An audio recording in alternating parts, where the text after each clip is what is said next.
path of devotion is designed for the class of people whose mind is more developed than the intellect, which means it is the heart that predominates than the head.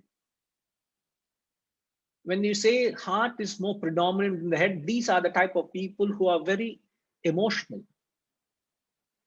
They're very impulsive in nature, which is the very nature of their mind, because they're predominantly driven by the mind. They are very emotional. They're very impulsive. They are drawn to the path of devotion. They operate on their feelings.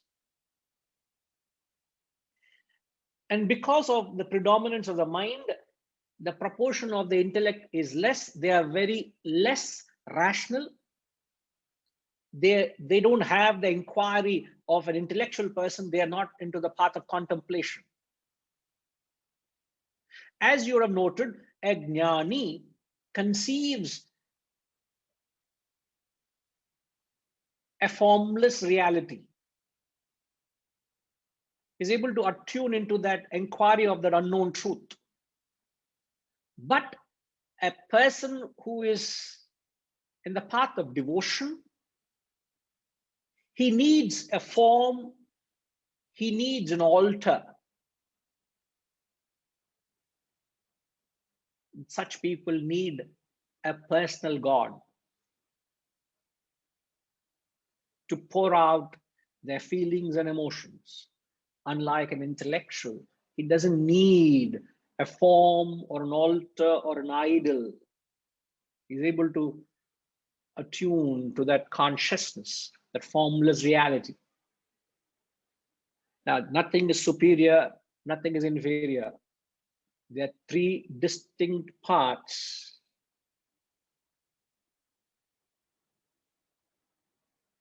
An interesting thing at the end of it, if you see the document, all these three parts are designed for each individual. Nobody is exclusively an intellectual. Nobody is exclusively devotional, nor is anyone exclusively an actor. Each one of us is an inclusion of all three. So it necessitates that you have to integrate all these three parts, because you have a body, you've got a mind, you've got an intellect. Let's not deny that. So you've got to integrate all the three into your spiritual sadhana. So that to the extent you're intellectual, you will be engaged in wisdom, in this knowledge, in this study, reflection, swadhyaya. You will be either talking about it, or you're writing books, or you're studying, you're researching, a kind of a path.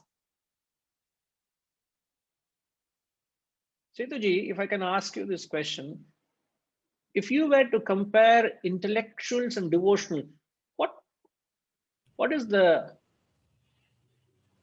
proportion of people in the world out there in terms of intellectuals and the emotional people? Any idea? Emotional people are predominant. They are 90 to 10. Because Setuji is very good at percentage. That's why I'm asking him.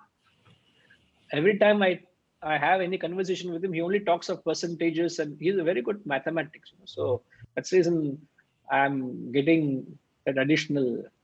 So 90%, you're right. Predominant people are emotional. The less percentage of people are rational. Any reasons why? Intellect is weak in most of them. Intellect is weak. Mind is more. Dominates. Mind dominates. And we are more extroverted also. That's why mind dominates. I wouldn't want to bring in the concept of extroversion here. I'm only trying to take a stock of what is the composition of people out there. Majority of people are more inclined towards the path of devotion than the path of knowledge. Why is it? We need to know why. You may want to bring in more people. You may say, I'm putting in effort to bring more people to this knowledge, to bring more people to this fold so that they embrace this wisdom, but they're not able to. Why? Not that they are not interested, it's just that they are not of that make. The devotional element, the emotional element is more pronounced than the intellectual element. Now, how many hours do you spend time on this study and reflection? That is a clear indication how much of intellection in you, how much time do you spend in bhakti or devotion, which is, what is the concept of bhakti or devotion today? I will have to come back to this because we don't have time last few minutes. But the concept of bhakti or devotion today is nothing but, Sriniji, any idea? What do you think is the concept of devotion today?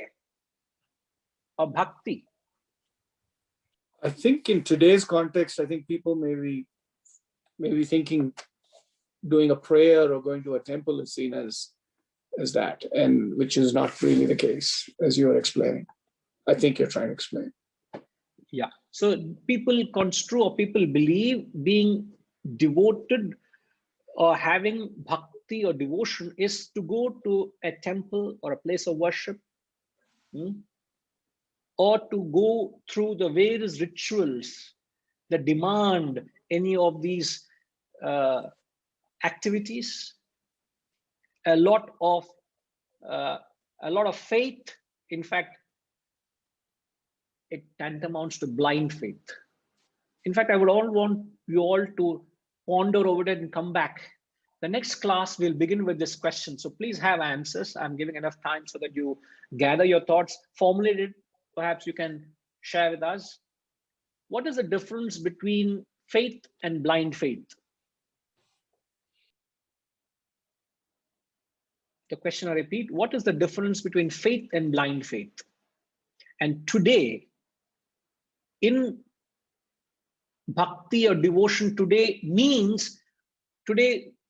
it only means blind faith, various superstitious beliefs, and the various rituals people practice mechanically. These three today is a sad state of plight of devotion.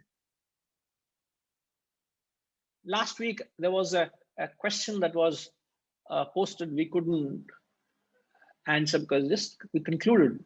I think Anup ji had asked, can you claim to be devoted without going to a temple or a church or a mosque, going to a place of worship? I think, yes, you can. You don't have to magnify your act of reverence to the Lord. Bhakti is attunement to the Lord through your mind. You can go through an elaborate ritual, or you can just offer a flower or a fruit at the feet of the Lord and have the same divine feeling. It depends on what is your requirement.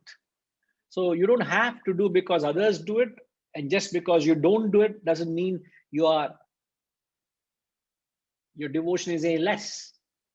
But today people go to these places of worship. What do you think is the reason why today people feel compulsed, Harish ji?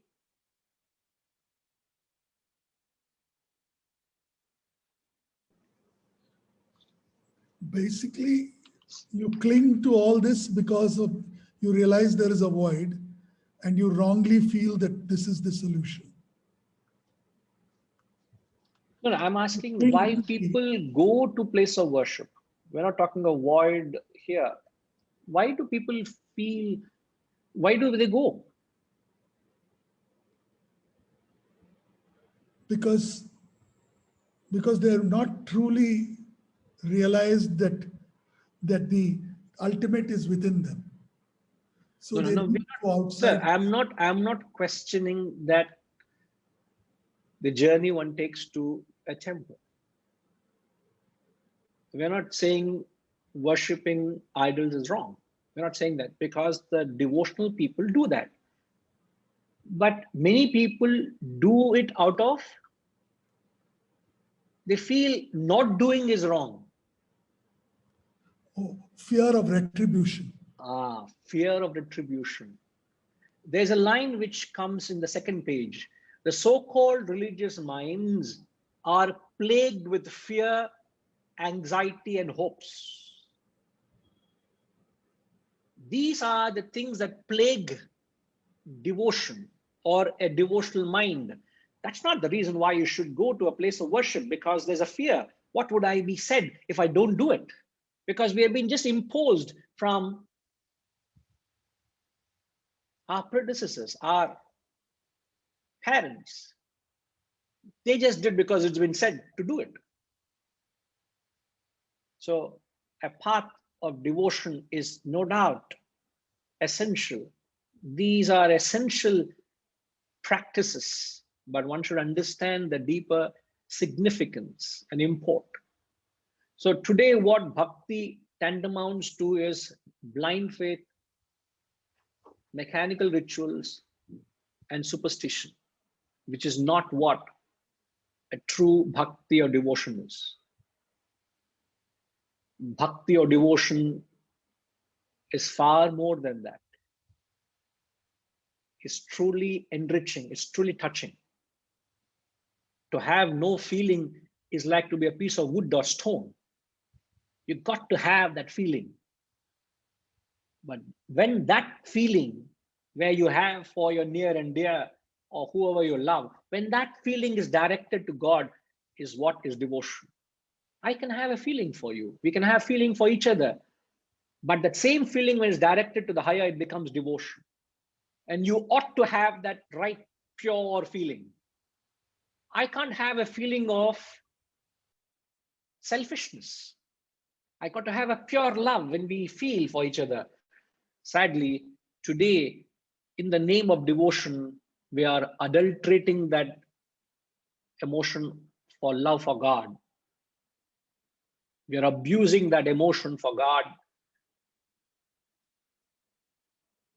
All I will say, part 2 to be continued. So don't miss the serial. To be continued. ... I'm sure you will see wherever they say to be continued, ... as well. So please come back, refer to the document, gather your thoughts. We'll come back and we'll start the class with the question, what is the difference between faith and blind faith? It's just not the difference. What are the elements that go into forming blind faith? And what are the elements that are essential to have faith? So wholeheartedly, in its entire perspective, analyze it as a wholesome concept, because faith is essential, but blind faith can be detrimental. So it's an essential element we all need to embrace. We'll come back and examine.